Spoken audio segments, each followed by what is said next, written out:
My name is Dr. Lauren Deere. I am the fire chaplain at Northern Wake Fire Department. I have my doctorate of theology from Campbell University Divinity School. And today I wanted to give you some mental health resources that can help you not only through this time, through the COVID-19 pandemic, but also some mental health resources that can help us in our everyday life. So today we are faced with a lot of unknowns, stresses, anxieties, a lot of bad news floating around, and the state of the world can be a scary place right now. So that can produce a lot of feelings inside of us. Some feelings such as anxiety, anger, depression, and many more. And this can produce a lot of feelings inside of us, like anger, depression, anxiety. And so I wanted to give you some ways that you can avoid feeling those ways. So first of all, I know it's always interesting to want to know what's going on in the world and to check the news, but I promise you every 30 minutes something is not going to change. So making sure that you limit your intake of news each day to 20-minute segments, maybe 2 or 3 times a day, in the morning and maybe in the evening. Don't always have the TV news on. Don't be looking at the internet and other articles to weigh you down and all the information that's going on. 2, if being that we're social distancing and we're not able to go out, sometimes we think that it's more like a vacation, and we need to try to keep our life as consistent as we can. So setting a normal routine. I'll get up whenever you normally get up. Kind of plan out your day, even though you may not be going anywhere. Set some things that you want to do, some goals for the day, whether you want to get a place in your house cleaned, or you want to go out and get some exercise, or have conversations with friends or whatever. Kind of set that up. You don't have to schedule your whole entire day, but kind of have some ideas of what you want to do for the day. And then have a normal bedtime routine. Don't stay up late, get a good night's rest, and stay on a normal routine. Also, you want to make sure that you're staying away from excessive alcohol, smoking, substance abuse, things like that, we can sometimes fall into the trap of doing when we're at home by ourselves. So when we do those things and sometimes the feelings still don't go away, I wanted to give you some more practical mental health resources that can help us through this time. The first one is grounding. So when you start to feel some intense emotional feelings such as anxiety, anger, and depression, grounding can kind of help us connect back into the present and deal with our emotions. So there's 2 ways that we can do grounding. So the first way to do grounding is through breathing exercises. So you want to get in a chair with your feet firmly planted on the ground and your spine aligned up straight. You can relax your hands, you can close your eyes, and you first want to take a big inhale for 4 counts. And then after inhaling for 4 counts, you want to pause for 2 seconds.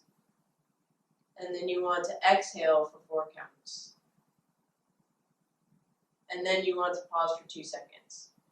And this is 1 time. We encourage you to do this 10 times, breathing in and out, just reflecting on your breath so that you can get in touch with your body, with your feelings, and get your mind back to the current space that you're in. Another way to practice grounding is by using your 5 senses.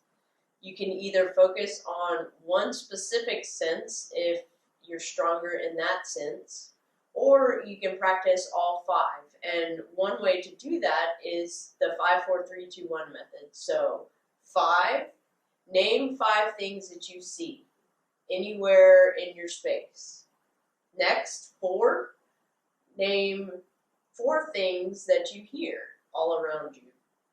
3 things that you feel, physically or internally.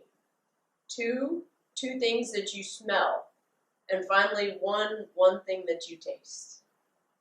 Another resource is yoga, meditation, and prayer.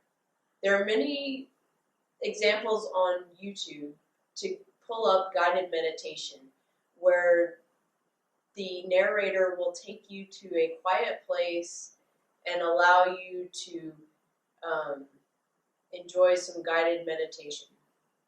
There are also apps for yoga and for meditation, and some of those are Breathe to Relax, Headspace, and Insight Timer. If prayer is something that works for you, the centering prayer is a very good thing to practice. The centering prayer is a prayer that involves silence and stillness. It is a method of prayer that invites us just to simply rest in the presence of God.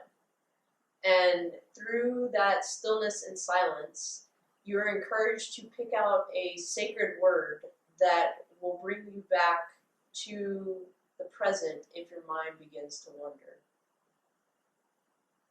The most important thing during this time, as well as when you're by yourself, is to make sure that you're avoiding social isolation, because that can lead to anxiety, depression, feelings that we are all alone. So we need to make sure that we can connect with others. And due to the social distancing, that can be a little challenging in this time, but technology has made it easier for us to connect to each other while we are not in the same physical space.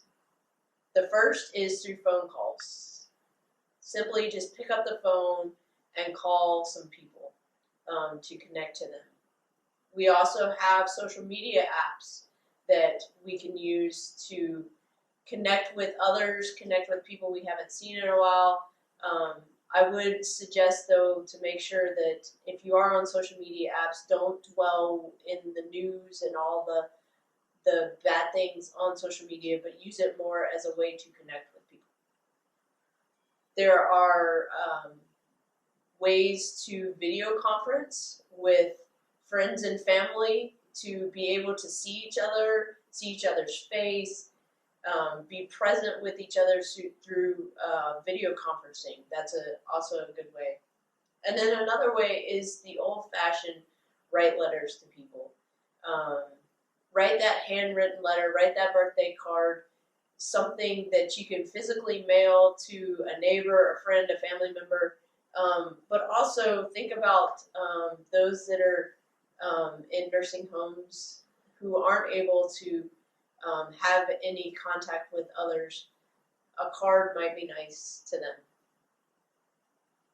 Creative arts is another way for us to challenge our mind and work through some of our feelings. The first is by coloring. Coloring is very therapeutic. There are mandalas, and I have 2 examples here that are not colored yet, but mandalas are, they mean circle, and they're used to allow us to color and to kind of reflect and practice some meditation as we color, focusing on the different colors that we shade each subject. You can either find them online by looking up Google Images, or you can draw your own. You can also color just a picture of what you're feeling. If you're feeling anger inside, draw what that anger looks like. If you're feeling sadness, draw what that sadness feels like. If coloring isn't your thing, maybe you're gifted in sewing, knitting, or crocheting. There are some people currently who are making masks for healthcare workers, giving them purpose to their sewing. There are blankets that you can make, quilts that you can make for new babies on the way or birthday gifts. So use the talents that you're blessed with in the arts. If you are a talented musician, pull out that old guitar and strum a few chords with it. Find a song that you enjoy playing and maybe put some new words to it that describe this time that we're going through, describe the feelings that you feel. Form a band with some family members, whether in your physical space, or there has also been bands and choirs that have formed on video conferencing that you can still make music, you can still have that community even though we are apart. Another great way is through journaling. It's nice to have a journal so that you can write down your feelings, to get them out, whether you want to express them to somebody else. You can express them to a piece of paper. You can get them out. So write down your feelings. I would encourage each of you to come up with a gratitude journal, to find at least one thing a day that we are thankful for and we are happy about. There's at least one thing per day that we can find gratitude in. There are also apps that we can use that encourage us and remind us to do that each and every day, and it also allows us to add pictures to that, so when we go back, we can remember what we're grateful for. Write your prayers down, your actual prayers to God, your prayers, prayer requests that you have, prayers for others. If you turn to prayer, that would be a good idea. And then also another way to use writing is to sit down and write a daily journal about what's going on in the world today. Write your memoirs about things that from your past that you remember, good times, bad times. Write an autobiography, something that you can leave to the future generations, that they can know all about your life and about the times that you lived. Putting puzzles together and other games are fun things to do as well in the creative arts. Encouraging movement is a great way to fight social distancing and some of our emotions. Go for a walk. The greenways are still open for us to still practice social distancing while getting out in nature. Use those five senses that we talked about earlier to focus on sights and sounds and smells that we hear out in nature. There are also exercise programs online and on TV that can help us burn some stress, sweat a little bit, and feel better mentally. If you're still struggling after doing some self-care mental health resources and you still need some help, that's completely okay. And there are many other resources out there. There are resources for counselors that we can go and we can talk to. Especially during this time, there are therapists that are willing to do video chat so that we can still have the interaction with the therapist without actually putting our lives at risk and not obeying the social distancing rule. If you want to go to psychologytoday.com, you can search by your location, you can search by gender of the therapist, issues that they deal with, whether or not they do video conferencing, and whether or not they accept your insurance. But most of all, if you're feeling like you need some help immediately and you feel the potential that you need to talk to somebody in regards to suicide, there is a suicide prevention line, 1-800-273-8255,